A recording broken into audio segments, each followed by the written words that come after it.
Hey y'all. So today let's talk about some slot car track and track accessories. I watched Bob's race at Bob at the Electric Avenue. It was a great race night. And I was just going to do a quick video, but it'll actually be a little longer than I planned, I'm pretty sure, because I got quite a bit of pieces to talk about. But one of the things, I came in when they were talking about somebody had was running a car and it was smoking. So I didn't really catch. I might have to go back and rewatch it or something and see whose car that was, but I wasn't really paying attention. But I did notice that Mr. James had some problems with his electricals on his track, and not dogging on Mr. James or anything. I'm just sharing what I saw. And what I'm going to talk about on these controllers, don't nobody get upset and tell me that Tyco's junk or Auto. They're all toys, y'all. And I don't have any of the high-end controllers that a lot of y'all run. So I really don't have any opinion on them. I've never tried one. I don't really care to spend that kind of money. Most of mine are all multi-year leftovers from sets. Some of them fairly new, like these 120 ohm AFXs. And that's the one I saw giving Mr. James a problem. If you got one that has that bright 120 and a whole bunch of catastrophes on it, or whatever, what's some things called, them brackets, makes it look fast. Now, you have to have these for Mega G Plus cars or a high-end controller because they're 120 ohms.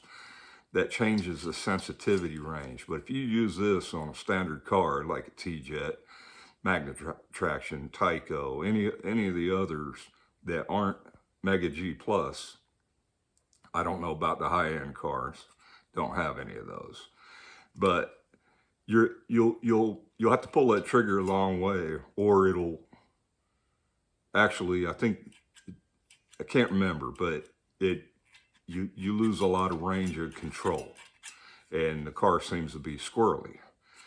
Or if you have bad track connections, this will make your connections worse. You're gonna have to be full blast, and when it takes, it'll probably want to jump off the track. But and the other thing about these, so if you have one of these 120 ohm controllers and you use it with a piece of Auto World track like this, terminal track, that plug is not real tight in there. Same thing goes for the power supply. I mean, if I shake this hard enough, see, they just pop right out. Now on a real Tomy AFX interface, it fits snug. That's not going to shake out. It takes a lot to shake that out. But if you take an auto, now this is a 120 ohm controller I use because most of the time I run Auto World track. So I might have an Auto World plug. That's an Auto World plug. So in an Auto World, it fits snug, just like the Tomy did on the Tomy, which makes sense, right?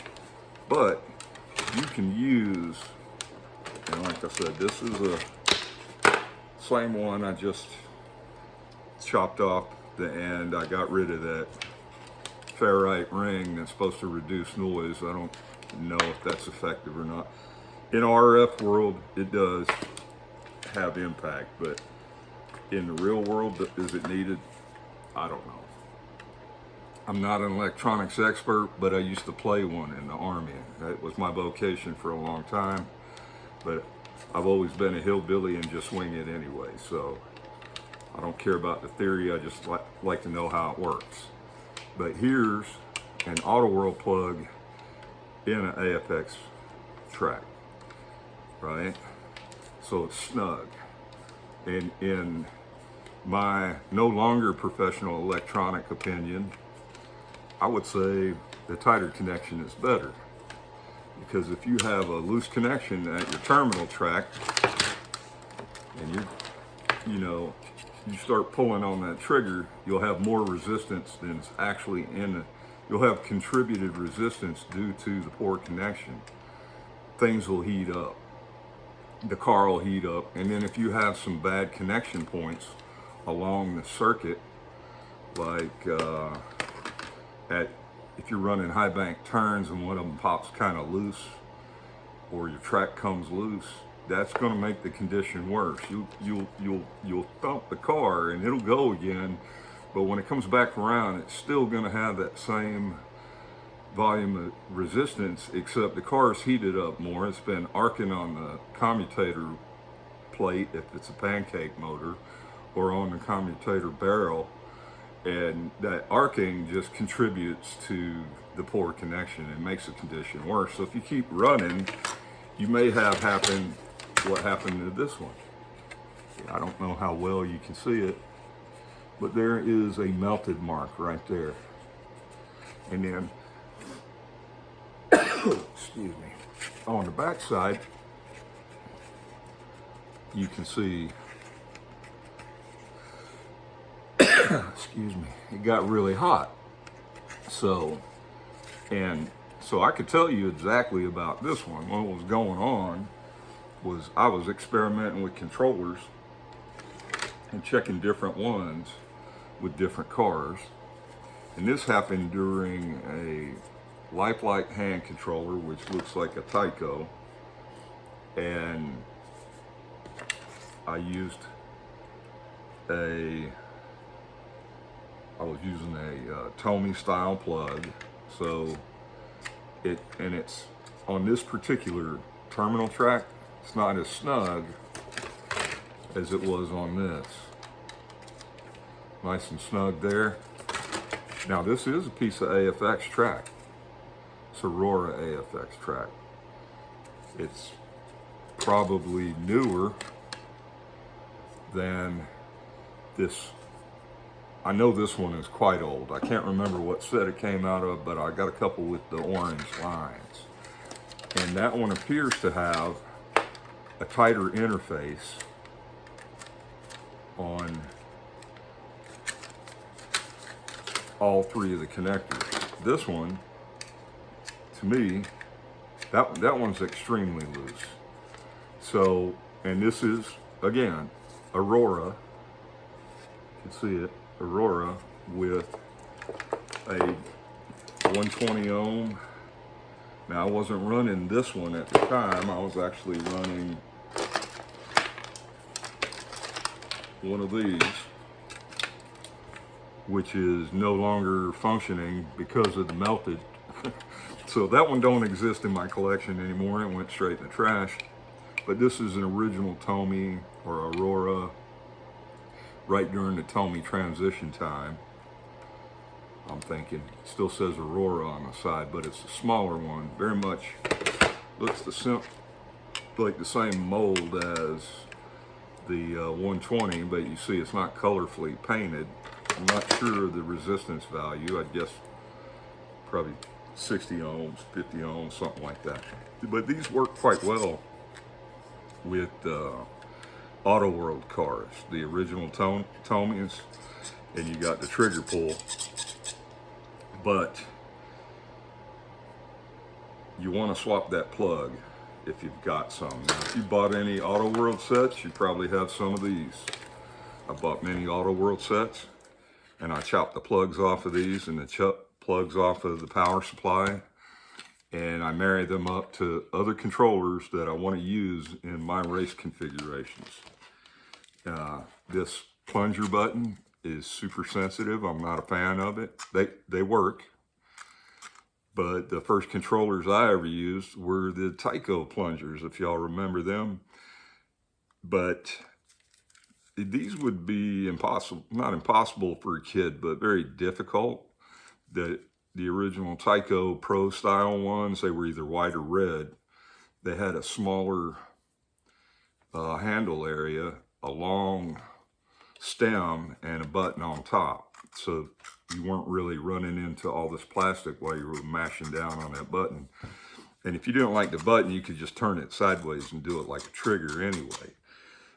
Those weren't, I say they weren't horrible. I haven't operated one since the 80s, and I don't feel the nostalgia to hook another one up. If I come across one in a junk box or in a garage sale or something, I might pick them up just to experiment with, but they wouldn't be my preferred.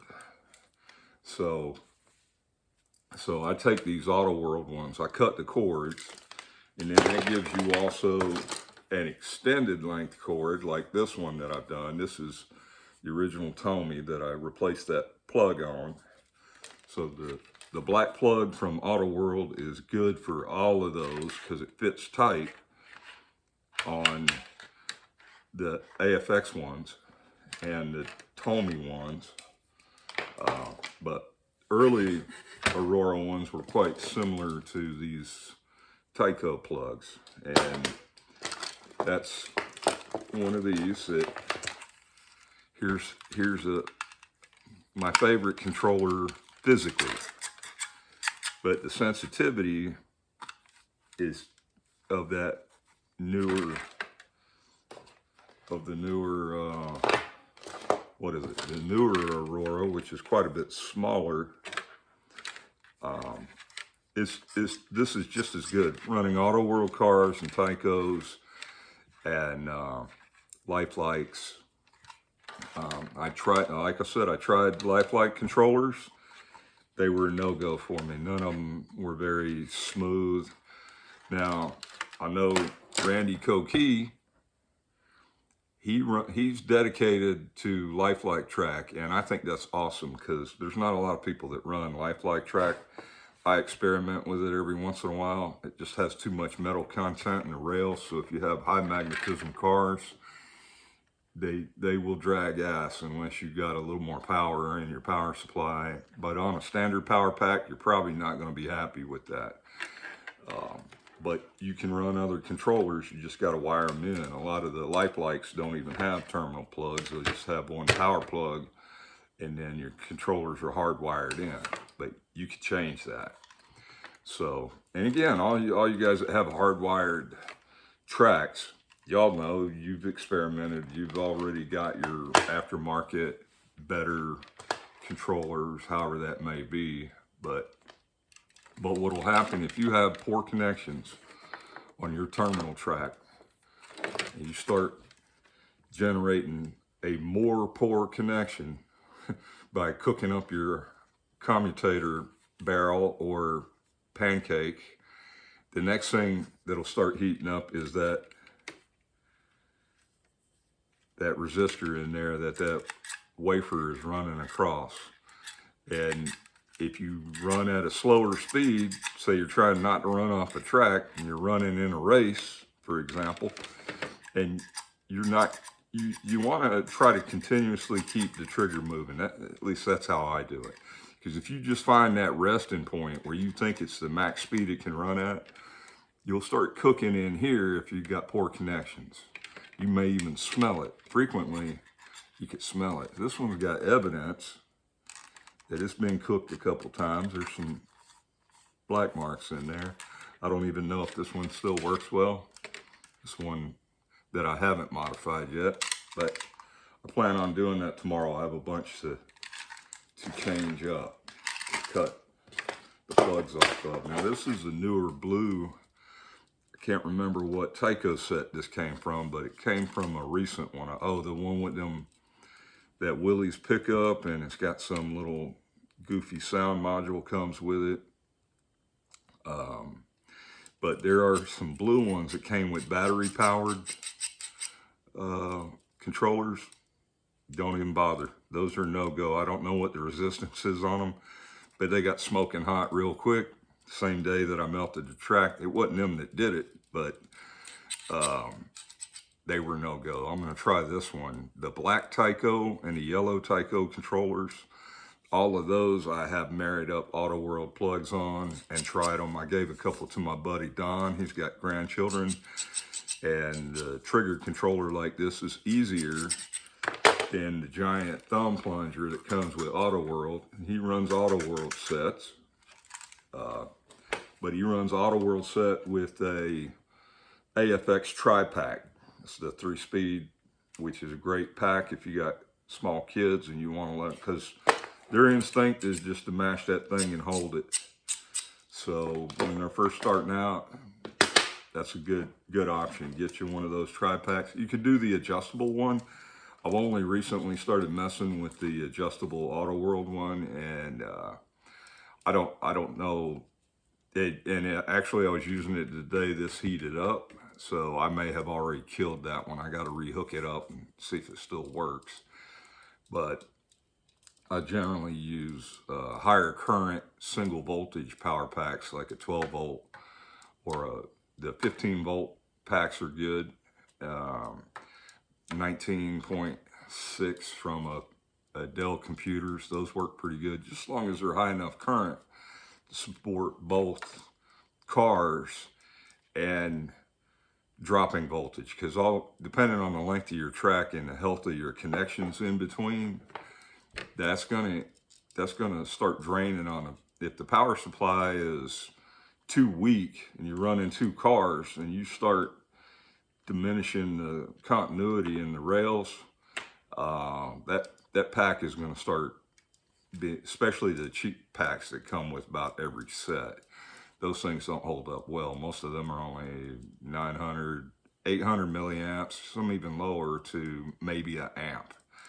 And most of them aren't even close to an amp, I don't believe. But like I said, I'm going to try one of these out. So next time I'm going to hook my track up in a few days. I got a bunch of cars that I need to run that I've worked on, and recent ones I bought. So I'm going to set them up and run them.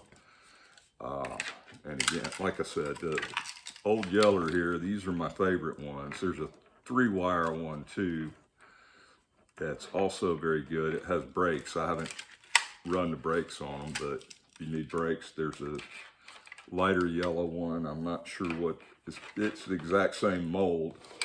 And like I said, the older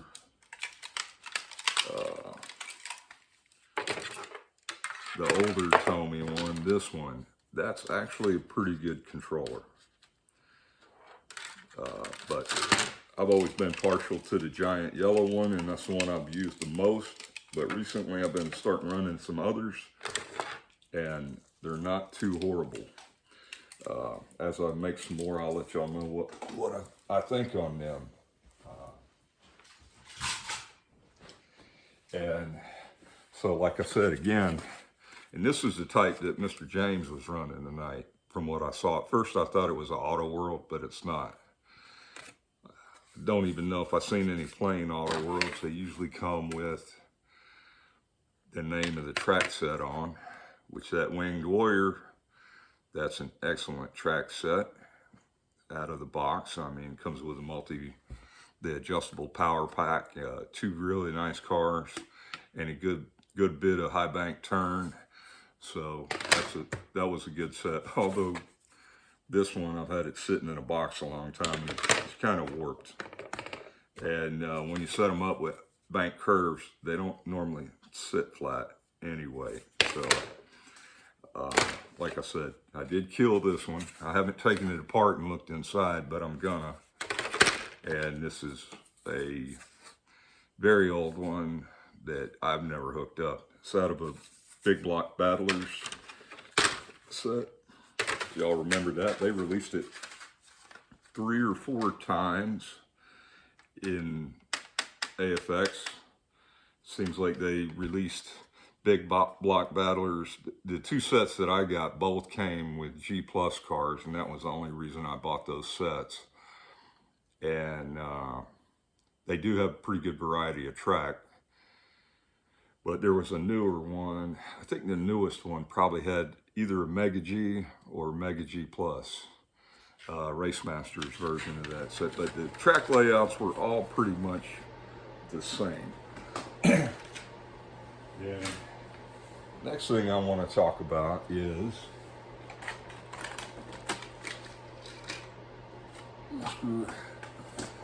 Mr. Bob showed off a very old Aurora quick lock.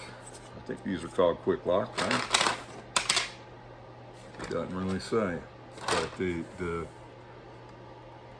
I'm going to call this the second generation of Aurora AFX. Before that was the lock and joiner track, which I do not have very much of. I might have one set, and none of the joiners and locks, they're all missing. So I think these are early 70s release.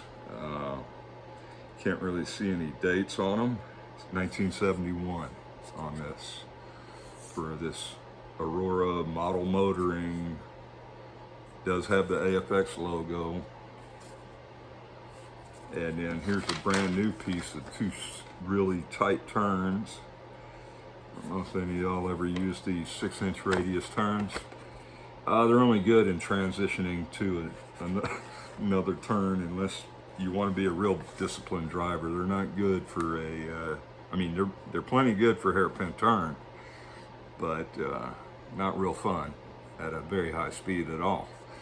But so he has some of that S curve, that high bank S curve, and I haven't seen that stuff in a while. Not in flea markets, or not in garage sales, or not in thrift shops in a very, very long time. And I think that stuff is kind of expensive on eBay. I haven't really tried to find any, but if I came across some cheap, I would pick up a couple pieces. Now, the main problem with this sort of track is the busted tabs. You'll frequently get these click lock tabs up here.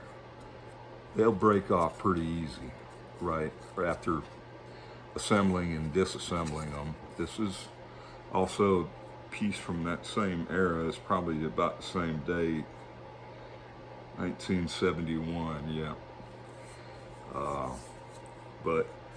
And they had a bunch of gimmick track too, the squiggly line stuff. Somewhere I got a piece of cobblestone. No, that's Tyco. I don't know if Aurora did any cobblestone. I'm sure they did, but I had a piece of red cobblestone, and I'm pretty sure that is Tyco. And then this one is like a crisscross in a curve. So a whole lot of opportunity to mess up a car and trade some paint, you know, which is generally against my policy, but I'm running a couple of cheap Auto World cars. I wouldn't mind so much. So, but you can see there's a lot of corrosion on this one. I don't know. I'm sure it would clean up, but there's one with a busted ear on it, and that's why it hasn't been used in an extremely long time. So you see that little hook's broke. Well, that doesn't necessarily condemn this to death. If I had a unique piece, like Mr. Bob was showing tonight, that S-curve, where they're broke. Now this is a piece of original Aurora, same year batch, I'm thinking. Let me look. This one I don't see a date. Yeah, 1971 on that one also. And that's a long straight that I have glued a piece of adapter track on. And that's because this is what the adapter track looks like, right? It's got quick lock on the one side, and in your modern day Tomy, AFX, Racemaster, Auto World on that side. It has a part number on there, but I eBayed it a while ago, and the part number that's listed here won't bring you a eBay part number. I could post a link to the items I did find that I know for sure are these pieces.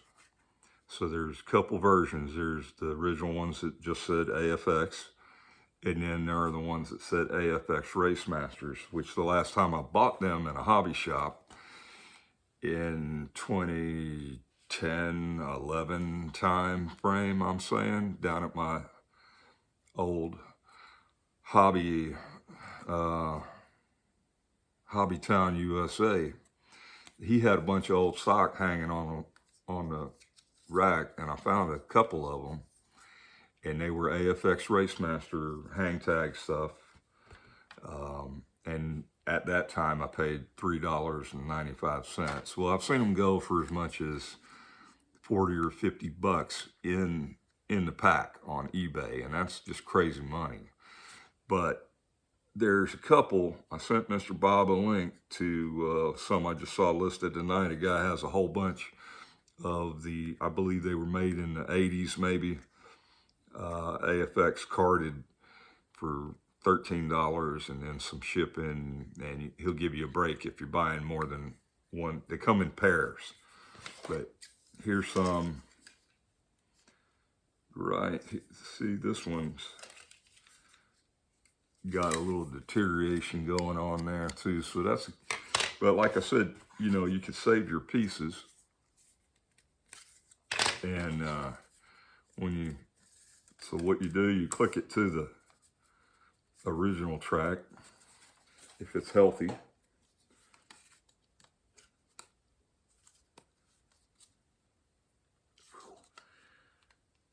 Yeah, that one's not happy with something.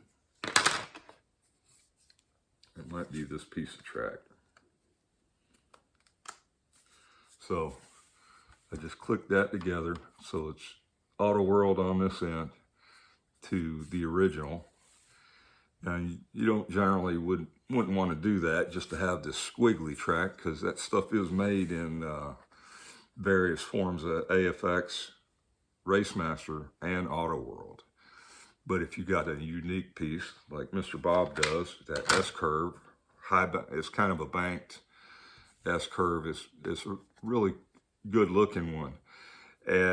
But there's like the flex track that people were talking about, and I'll go fetch a piece of that here in a minute. So that's mainly what I used to use it for, is going from modern AFX to flex track. Flex track is real flaky and a lot of people hate it, but if you read the manual, you can't use more than 2 pieces anyway, because it's spring loaded. It's like not spring loaded, but it's spring coil so that you can flex it. All the rails are coil, so they have built-in bad connections for a whole long way, for whatever, however long those are, 24-inch or whatever. But what you can do is, and I've done it, is solder jumper wires, and that eliminates a lot of problem with that. Now you still have mechanical restrictions. You can't get all crazy and wild, but if you're building like a rally track setup, that can be pretty cool. And I have several boxes of those flex tracks that I'm saving to do that again at some point in time. But I've always got so many car projects going on. But like I said, here's a piece where the actual adapter part snapped off, and to save that adapter, because for a while they were very hard to find, I just glued it to a piece of decent straight track and just made a longer adapter. So you can do that.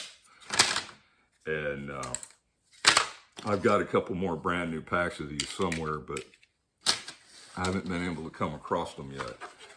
So that's and these are, like I said, these are early 70s to, I don't know when the newer track came out. I don't remember the first time I saw a newer AFX track. Most of my early sets were all Tyco, and the reason that AFX is my favorite track is they have the widest variety that I know of curves, 18-inch flat curves. Auto World makes 18-inch bank curves. I've never seen any AFX Racemaster stuff 18-inch bank. The biggest bank I've seen is 15, possibly, I believe 15-inch bank.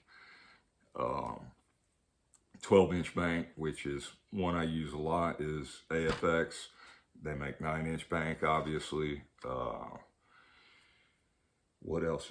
But I just bought a bunch of 15-inch and 18-inch flat pieces from that very same Hobby Town that I was talking about earlier, that I bought those pieces for $3.95.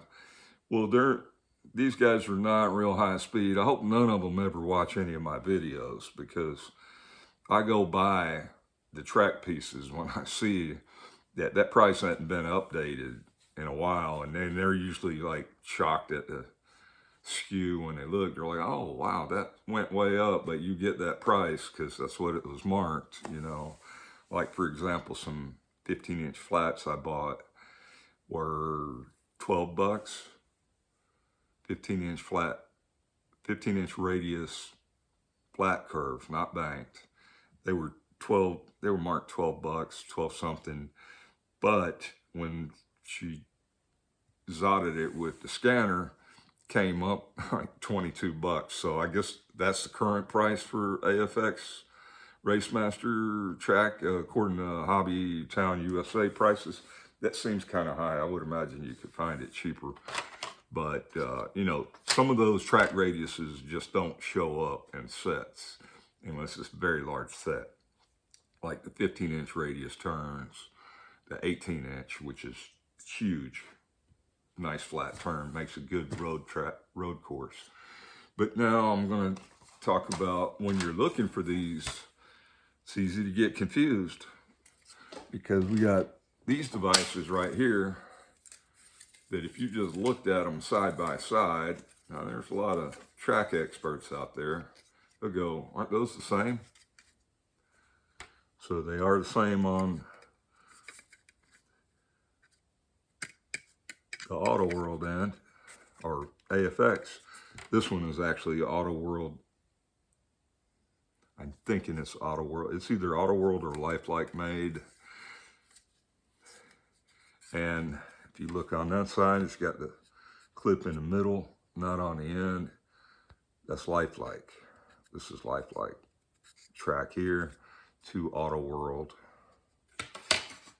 And that's AFX old to AFX new, or Auto World. So again, just to throw another monkey in that wrench, here's another one. And it's also marked just China, made in China. And it's Lifelike also, but not Auto World. That's Tyco. I got a piece of Tyco track right here. Quite a unique piece of Tyco track. I don't know what set this would have ever came out of. Probably 6 pieces of this, and I bought it because it was translucent. Looks like a water transition, but I've never seen any on eBay. And I believe I bought it from Slot Car Central about 10 years ago, maybe 15, I don't know. But, so there's Lifelike to Tyco. And some of y'all are saying, well, why would you want to go Lifelike to Tyco or Lifelike to AFX? Well, because Lifelike made a couple unique pieces of track. If I could find them. I don't know where in the world I put them down. Oh, right.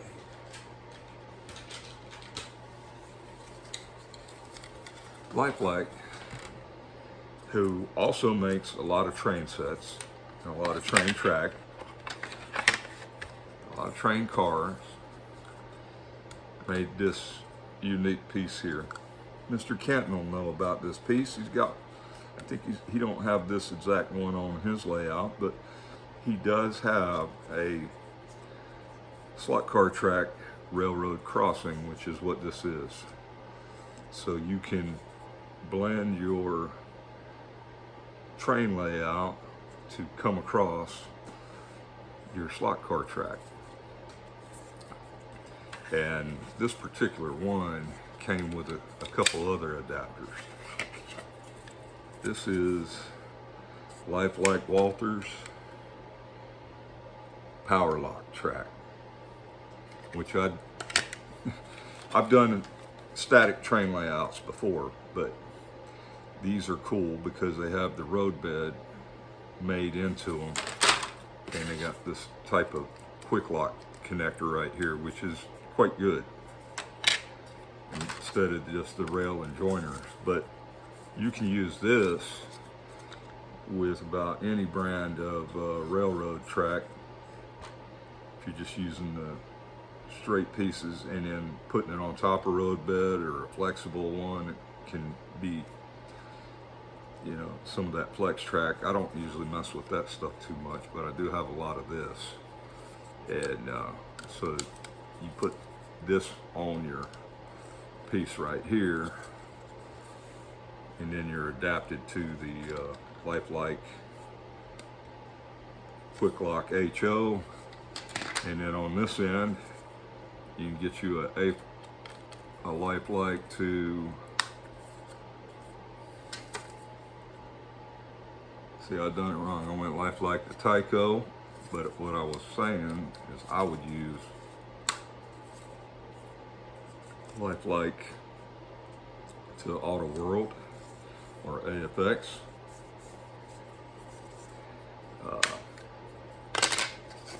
Where is that? I got another one. Yeah, I got another one there somewhere.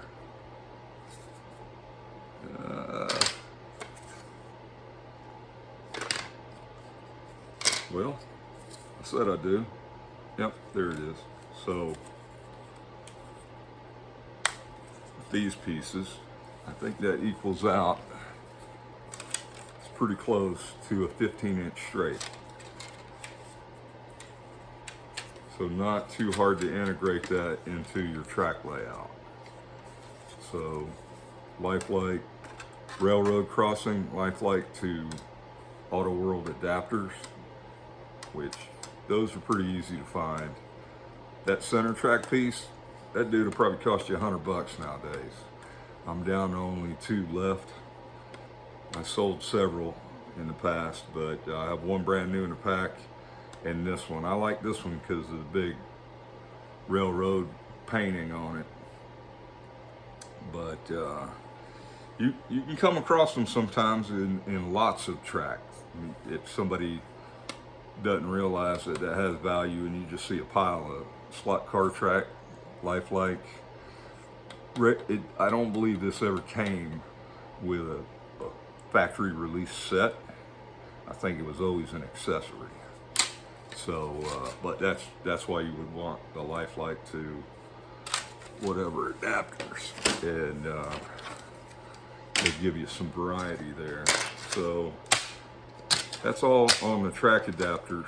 Like I said, I'll post a link to, I'm sure, the ones that everybody's probably gonna, well, maybe not everybody. People like the Lifelike to Auto World's fairly easy to find. They don't cost too much. The Railroad Junction, very expensive. I don't know how much an AFX Railroad Junction would cost. I've never physically seen one.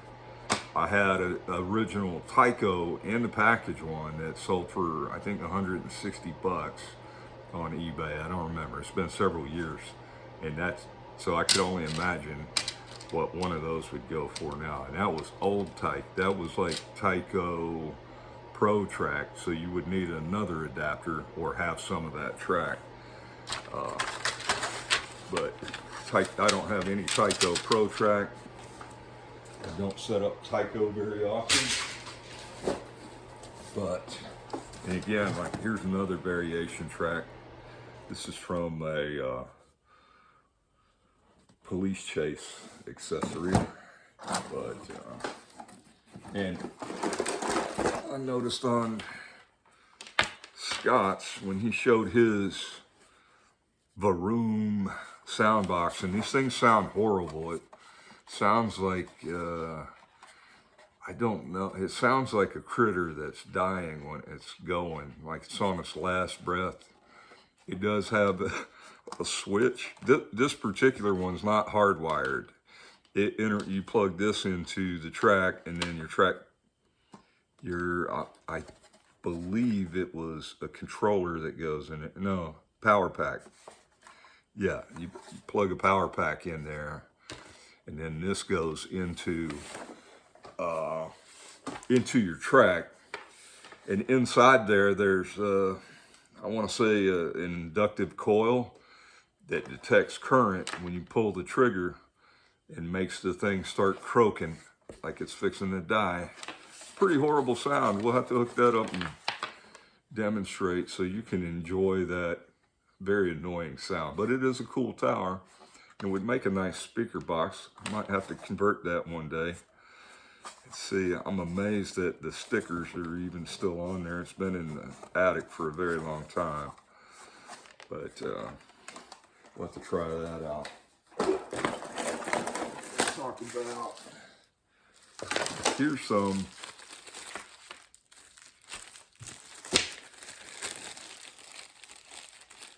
Aurora track tool. And you use that track tool and these clips to mash in between. You put together one of these quick lock. I call them quick lock. I don't know what the official term for them is, but so you put one of these sections together, and down there you'll see a little junction. See where that raised area is? And then this little clip can go in there. Now, I've never used them. I have very few original ones still hanging out, but supposedly it's to keep that section of track a little more secure. But also in there, I still got this baggie has been around a long time. An original bottle of some Aurora oil. That's pretty cool. The stuff has a fairly unique smell. But I'll have to do a little research. I don't know if that was just like regular. It smells kind of like 3-in-1 machine oil, if y'all remember that stuff. And here's an old light bulb I had in there. I'm not sure what that's from. But yeah, a couple track securing pieces, but that's supposedly a tool. Somewhere I have the instructions, tells you how to use it. I've never bothered with them much. But, okay, and then also on Bob's, I saw somebody that I thought was running white guardrail. And this is Lifelike guardrail. This is my favorite guardrail because it has a nice smooth surface that is like half moon shape. Has good flexibility even with all its age. It can be fragile down here. These can break off some, but I don't know what the word is. It takes up a good shape on a curve, and I like to use borders too. So not so much to keep your car from de-slotting, but reduce the number of tumbles when you do de-slot at speed. Here's an old, I'm not sure. I want to say this is Tyco Pro, but I can't remember. It's been in my junk box a very long time, but it's like a rubber piece of rail with these little clips that are slid in there. You can see the grooves. And so what happens is you clip them on, but if you've got any of this and you choose to use it, which it's quite soft textured, but to get it to remold, you would want to put it out in the sun a little while. Georgia sun will straighten this out in no time. So you get a little sun on there and you straighten it out and put it on the track. But pretty sure I don't know if it feels like it's real rubber, but I don't have many pieces of it left. Like I said, this is my go-to. I like it, the white rail. Here's some older Tyco that ain't bad. It's got all your sponsors on it. That stuff looks pretty cool. It's really stiff. So when you put it in, it's it's a little larger. It's not as high profile as the white rail. But here's some old. This is the new stuff. I imagine that's what the fellow on Bob's was using, because it looks white at a distance. But it's really thin and flimsy. Can't believe in the 2020s we talk about the quality of plastic. Back in the 70s, if it was plastic, it was junk. And then that's because they outlawed Bakelite at some point in time, which was an amazing plastic, makes great gun grips. But then here's old standard piece of Tyco. It's okay. Not my preferred. It's, like I said, it's just not as tall. And then some AFX Tomy, which the only positive to this stuff is it's really long. Bright orange. If you don't mind the color, I guess that's all right. But that's a piece of AFX Tomy era stuff, and it gets kind of brittle over time. Put it out in the sun a little bit, it'd be all right. So that's pretty much it. I'll look up them links, post those. Y'all remember, you want good connections on your terminal block. If you're doing fixed wires, if you got a fixed layout, you probably should consider jumpers. I don't know, every 10 foot of track. Depends on the layout, really. But poor connections burn up motors and controllers and just get worse and worse. So if you're having one running kind of shady, try another car. If it's running fine, then it's your car. But if not, investigate your track, or you may experience poor performance. All right, y'all, I think that's about long enough. You got any questions, I'll do my best to answer. Take care.